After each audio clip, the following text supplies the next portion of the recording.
na ba nomination o salami Félix Antoine Tshisekedi Tshilombo à la kisi na peuple congolais que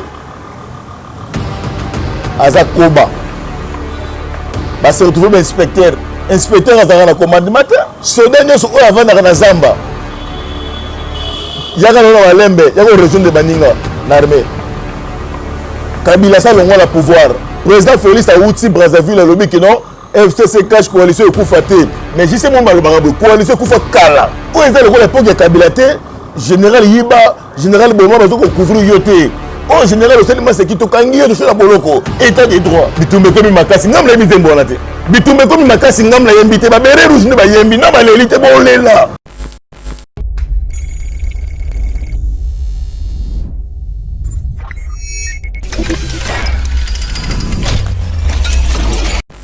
Mbote balanja yeba TV télévision boza epele ya kolanda yeba TV moto bonje bino mokolo malamu na mokona lelo oyo ezali toujours na présentation ya émission éco politique mwana mboka DMX Bemba toza toujours wana pour que to sala musala lolonge esengeli lelo to komeka kolobela par rapport ya ba nomination au chef de l'état sala à nomaki et même na armée na biso même na appareil judiciaire oyo les cas qui na baté na bitando na biso eke RTNC ba to mona ki chef d'état nenga tu ko nommer ba généraux et tu peux que ça la ko nommer le sous son appareil judiciaire c'est pour cela ya ngwane pousser biso to ya malelo na wa bengami na JC Mulumba o ya sali moko ba IDPS to ya mielo pourquoi parce que ceux qui bolana kana be mission na biso abandaki ko lobela makambo ebele ba généraux na biso abandaki ko dénoncer makambo ebele ko révéler makambo ebele et c'est pour ça que ton chef d'état tu ko sala ba nomination et pousser biso to meka ko sola na parce que tozo yo kapé makambo ezo lobama c'est ba question ebele bozo poser biso ya mwa to mito meka ko poser ngo lelo mwana mboka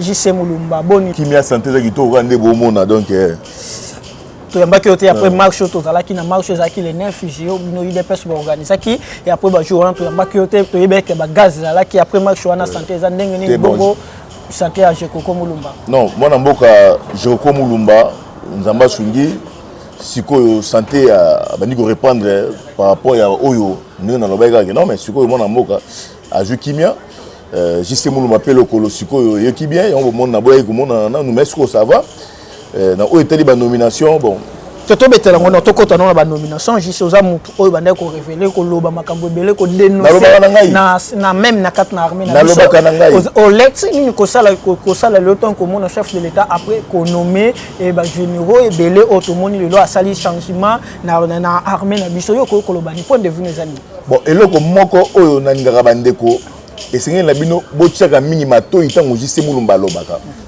chef de l'état nara na ye asu mutako le karate abanda koloba makambo yo esengeli biso to loba yalo baka na place na biso vraiment na pesi merci mingi mokonza mboka Félix Antoine Tshisekedi Tshilombo na ba nomination na ye et l'activement que petit à petit l'oiseau fait son nid et lelo yo chef asangisi bango nyonso sika moko asangisi banani te asangisi bango banani na bi mwana mboka Félix Antoine Tshisekedi Tshilombo asangisi bango atie bango sika moko parce que na lingi diaspora peuple congolais bo ça la même analyse kinga o ça l'analyse ndenge moko nanga à comprendre que diapason et mati makasi to komina ba diapason mususu na ba nomination o salami Félix Antoine Tshisekedi Tshilombo à la kisi na peuple congolais que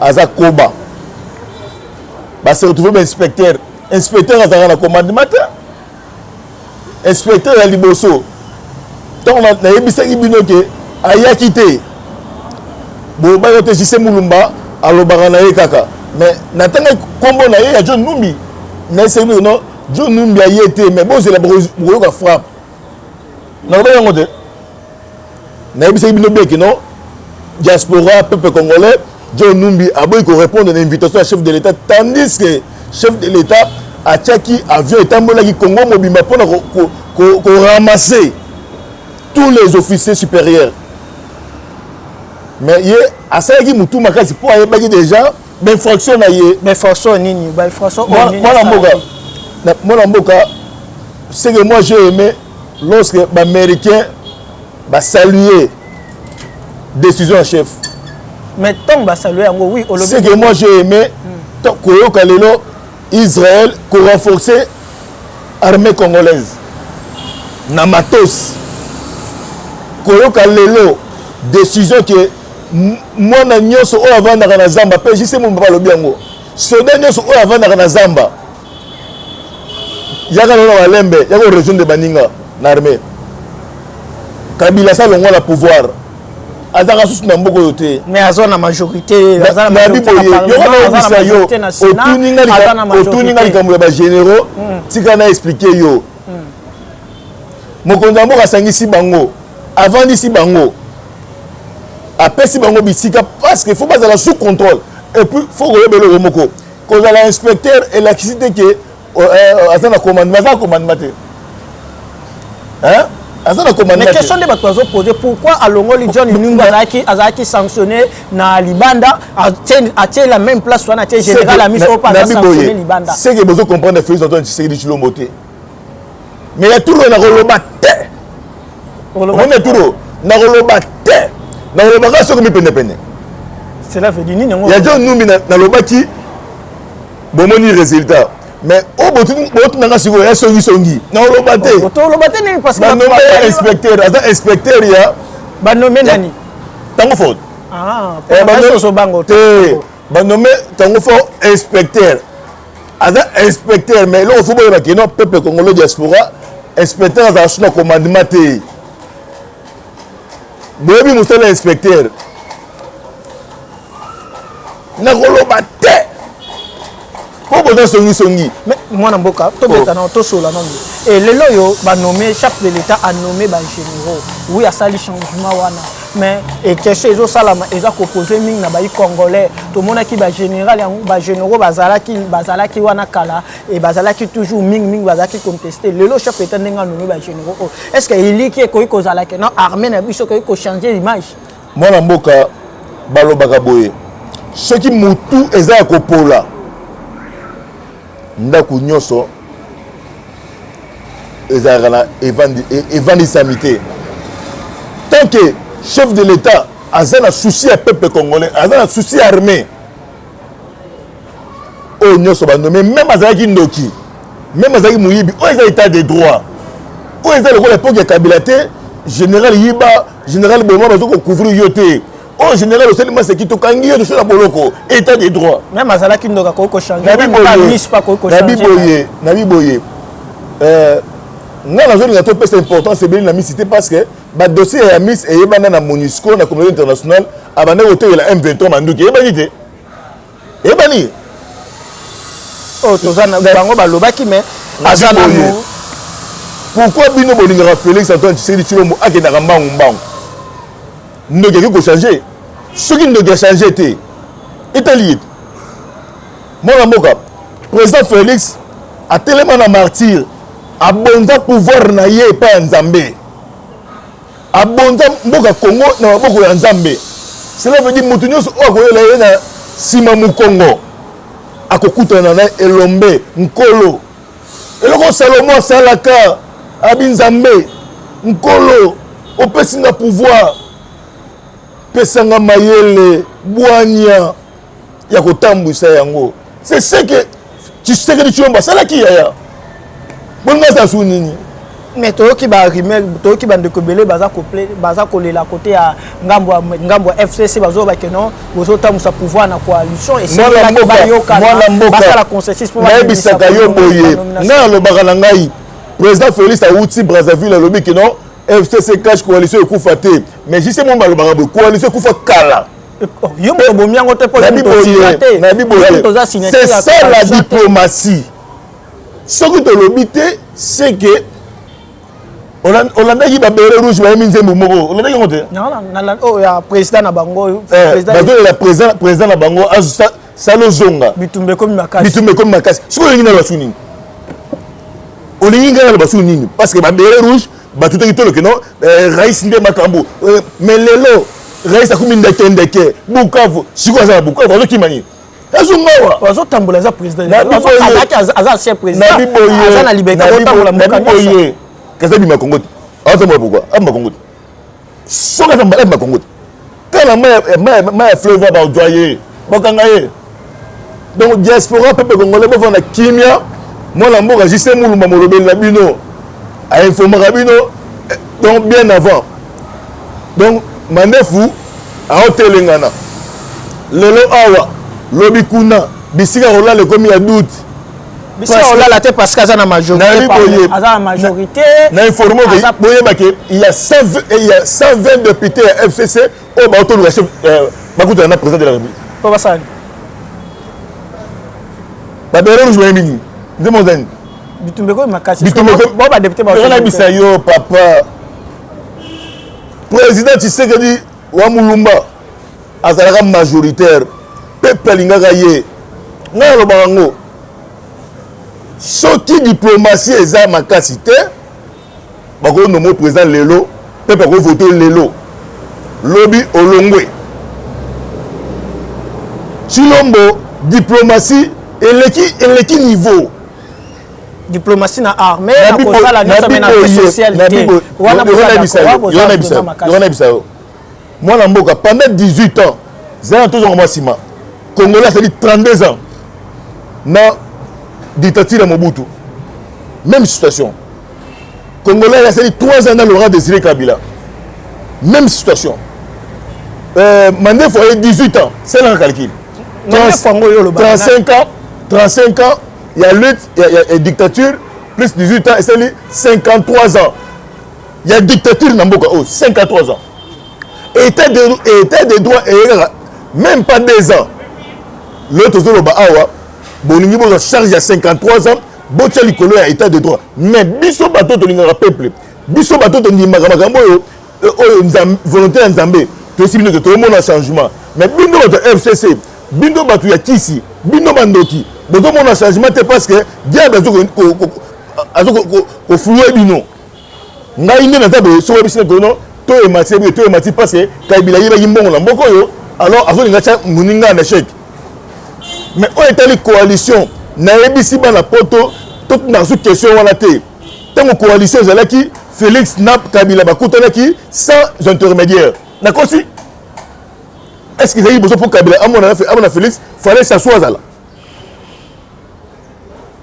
Si yende mandefu asengaki na président rwandais aya ko aider amona béton nde béton bino non na koyamba yete lokola béton a respectera mingi président Sassou na cadre Union africaine nde moni président Sassou azoki hélicoptère na ye na ko beso na numéro ya matricule ya hélicoptère ya président Sassou c'est ça que tant que bien dans la plateau ko bien lokola masango nonguba te benga lokola moto assistaka na ba réunion stratégique ya mboka mais ba réunion stratégique ya mboka oyo assistaka olobela kapete ka intérêt mabuma peuple congolais olobela kapete ka intérêt insécurité ça ko na bisaya soki nzele ezate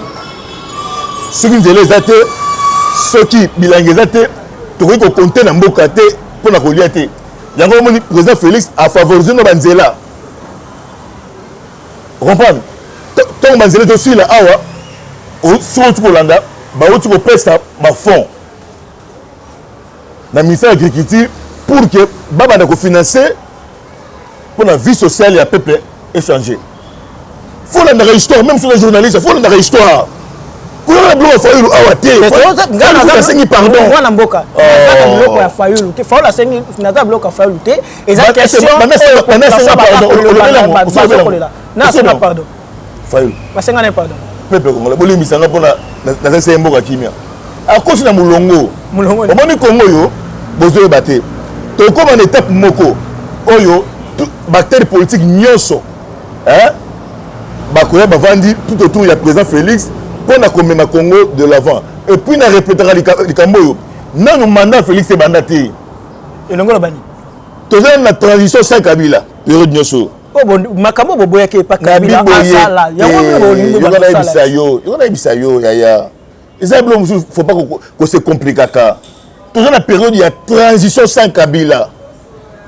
tant transition c'est si déjà kamite ezokatana tant ezokatana awa tozi ba Fayulu tozi ba mboka bana éviter la bataille politique ya RDC ba imposer biso un Rwandais à la tête du pays Mon mboka, merci beaucoup. Tozokoba, Toyambi, Jissé Moulumba, Biso Tosa Moussala poser ma question parce que ça ma question est belé, bino ba congolais bo mekaka kosola na biso ko ebisa biso to tourner la bino ngona bactère politique.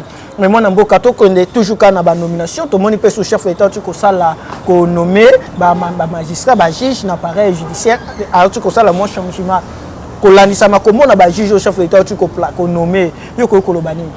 Bon, justice n'est pas la ramboka. Ce qui justice est faible, école était les marathés. Na félicité bango nyonso, bande ko nyonso oyo mukonza mboka a otiko nommé. Mais là on a kebisa bango.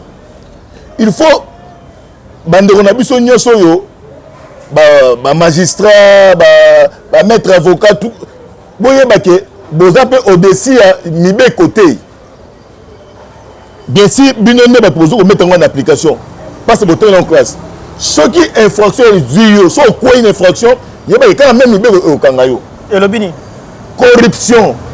On a manazon le chef de l'État abeta c'était ba magistrat vraiment ba lembisi peuple. Alors tu connais la sous-agence même ils lié na présidence qu'on a tu nommé partout qu'on a quand le domaine la corruption na ebiso mo la maman mais domaine ya liboso oyo ba lembisi peuple zali ba magistrat corruption dans le monde ba magistrat ndria kindoki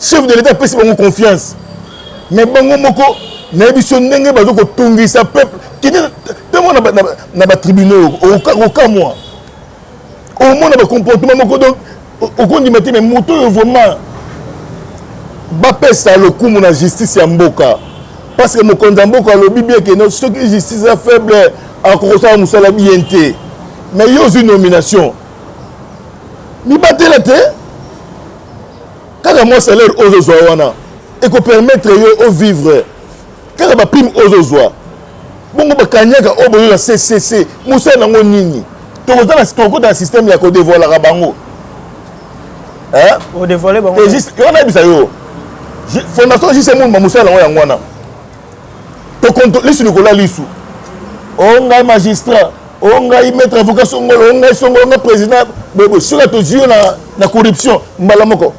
Mais mon mboka eloko mo ezo tike biso pourquoi chef de l'état na ba nomination oyo tu ko sala azui mingi ba magistrat bazawana baza bato to moni lokola muto azalaki na procès ya 100 jours ya wala polémique wala polémique ngane mnaza parole na si ça te wana ngo da polémique on a polémique te mon mboka a nommé bato bato na 100 jours atie bango wana to moni le chose que non juge maître moko avocat azalaki directeur ya cabinet ya Sami Bati Banga ou azalaki révoqué et na président assemblée ya Sénat et Alexis Tamimwa batang ba longo lié parce qu'à kotaki na makambo ya chef de l'état na Janine Mabundi le a commis sous ba nommé sous na chef de l'état pourquoi seulement qu'on récupérer bato oyo bazalaki bato ba travailler wana pas on a 200 jours na ba atie bango ka wana yoko na biso mona mboka ce que moni mutu ya FCC a révoqué mutu c'est que mutu wana ayebi ba secret belé opération ya GoFundMe auto récolter ba moyen papa na biso Stéphane Kankou aux États-Unis azali ko organiser les biso collecte ya récolte bongo ya $15,000 à travers GoFundMe au kotika kana application wana et kopesa yo modalité à souscription au souscrit les autres allez bon 72 000 abonnés ceux qui kaka abonné moko à souscrire ne serait-ce que $1 ya pamba tozana $72 000 kachapé zali au zuka numéro au Steve Konde affiché ou associé on animna na combo ya papa Stéphane Kankou monsieur Stéphane Kankou vient à biso Stéphane Kankou notre partenaire aux États, à partir des États-Unis, c'est Stéphane Kankou. Cash App, vous contribuez à combat Stéphane Kankou. Directement, vous avez sa possibilité, il y a qu'on souscrire bon on a yo, Western Union Ezali, Manigram Ezali, M-Pesa, Tigo Cash, Airtel Money. GoFundMe, vous contribuer pour la Yeba TV en tout cas et vous allez bien venir pour te servir bino. Na lolenge bolingi la rato servir bino $15,000 ezali belé mais pour na Yeba TV votre chaîne eza moutier ba soutien nyonso o bozanango bozo sala kolona biso kolope abatela bino bosunga biso dans 1 ou 2 semaines toko kisambongo wana tout ça matériel sophistiqué, matériel professionnel pour permettre à ce que notre réalisateur aka muisabino na misala wa kosala parce que bolobi Yeba TV c'est la qualité, Yeba TV c'est le professionnalisme. Merci na bande ko nyoso ba soutenir biso kaka ndenge musalo ezokende to lembate kobondela po na mboka na biso la République démocratique du Congo. Carrément, ngango pona wana na pesi président Félix merci makasi ndenge récupérer yé.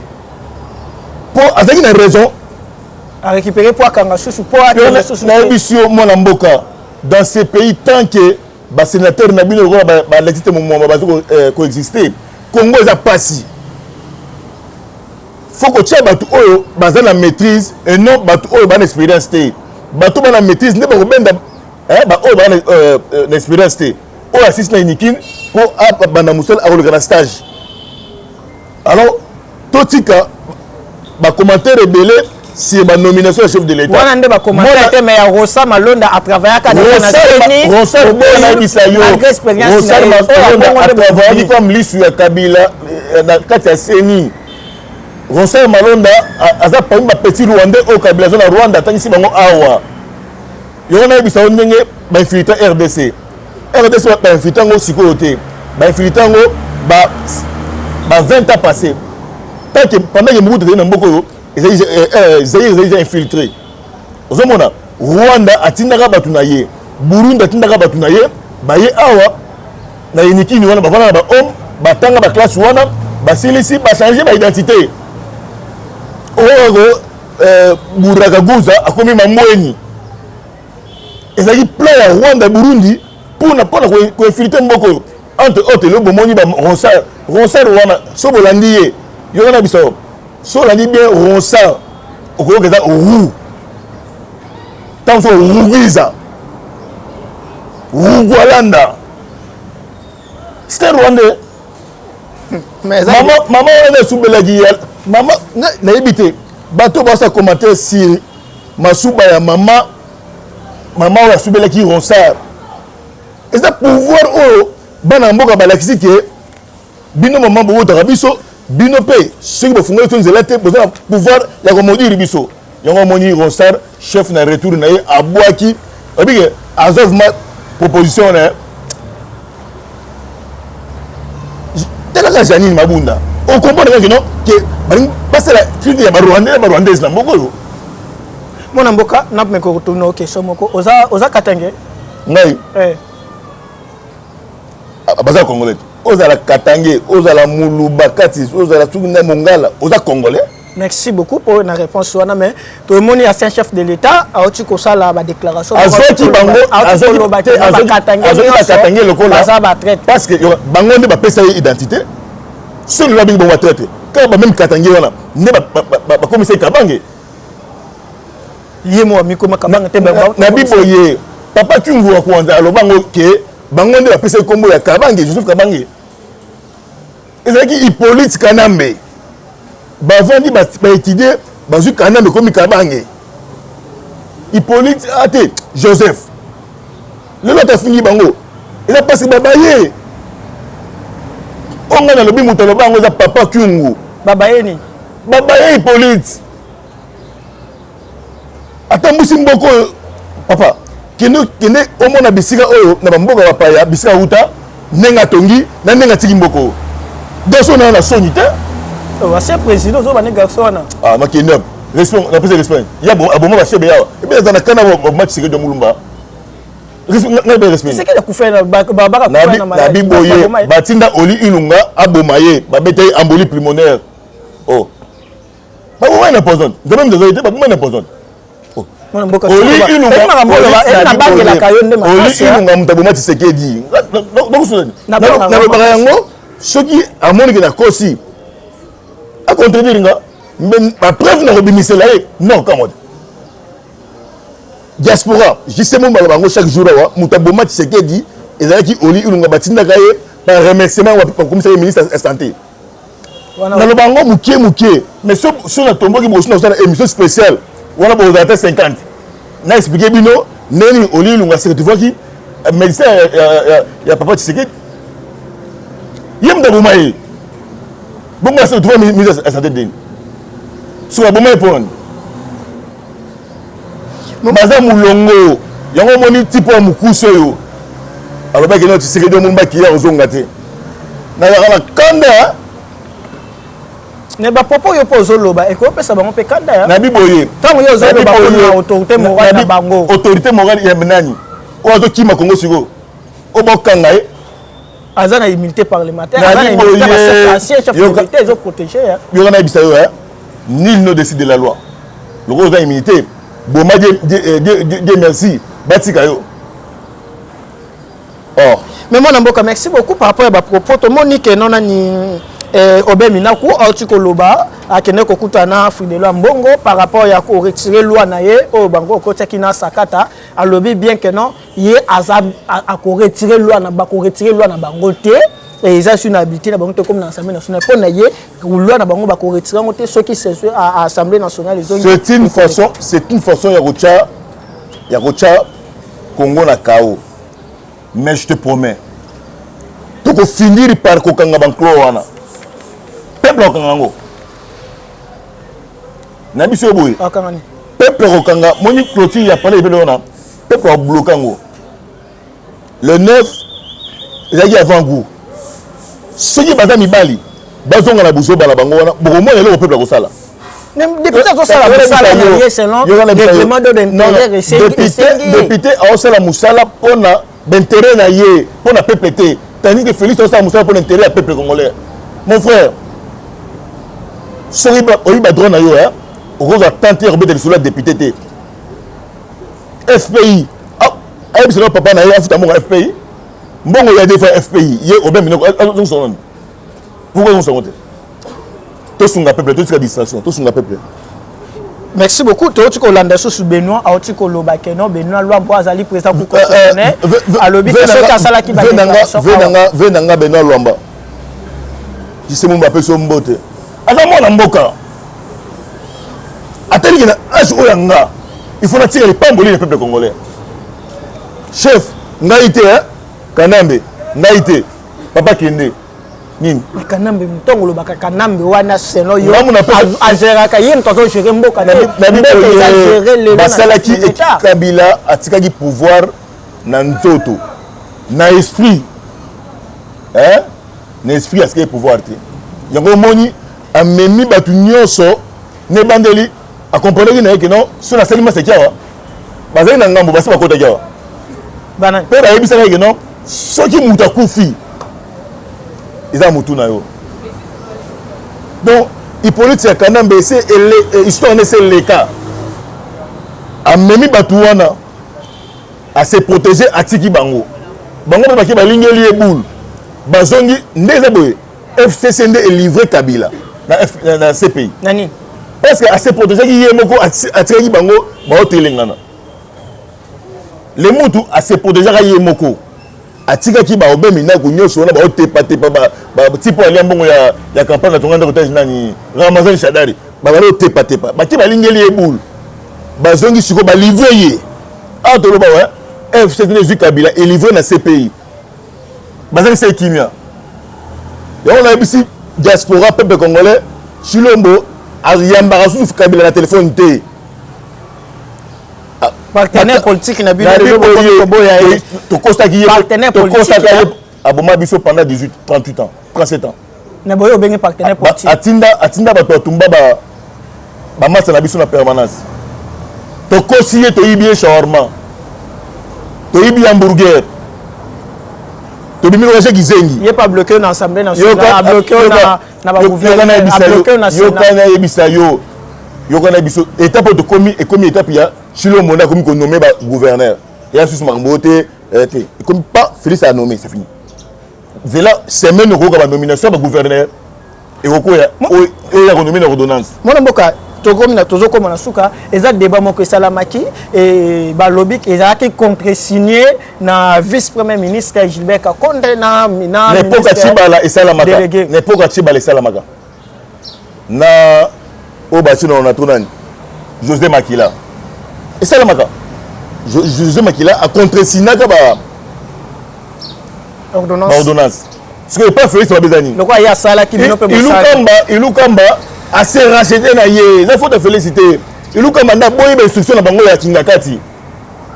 Alors bien clairement que non VH nangai comment ça na servir pays. Na so moteur ya se soumettre na un individuité. Mon condition tu na voyager hein. Constitution et puis ça pouvoir ya o la ningai a contresigner ma décision. Et c'est que Félix a violé ya. Hein? Et la vérité, oui, Salami et Kabila n'a pas tiré les salama. Il ou comme Babino, à la professeur. Oh mon Dieu, oh, à la professeur. Ah bon, il n'y a pas de problème. Dans la ministre de la Justice, n'est pas conseillé. Est-ce que dans la ministre de la Justice, on a sous Moussa Lawab. Est-ce que fait ça nommé? Il y a un le chef d'État lobby que notre dossier n'est pas dans l'ordre du jour. Tu fait 13 mois. Vous montrez pourquoi vous cassez, bah ninga aussi le temps que vous avez pouvoir les Arabes Bongo. Et là, on faut pas y aller. Bitumbe komi makasi ngam la yembi mbona te bitumbe komi makasi ngam la yembi te ba bere rouge ne ba yembi na ba leli te bo lela mwana maele era ngo fazonga afukama te to servir pays mais ba jeune oyo tala vidéo wana ba bando d'abord bo malembe c'est lozonga yena buko vozo ki ma pays bino bozonga sa bo mitema be mwana mboka to sunga président Félix na 10 ans na mandat hein na 10 ans na mandat au mandat no bandité hein amema peuple congolais na tant ozolo ba pe bongo bobo ça pe ka CLC pe tant boko sala bongo bazala ba pité na ba nyongo boye bimeda du na biboye nazalaki na poma tete na hôpital ya Kram na telema ki wana soki ba lele belé bazaki 169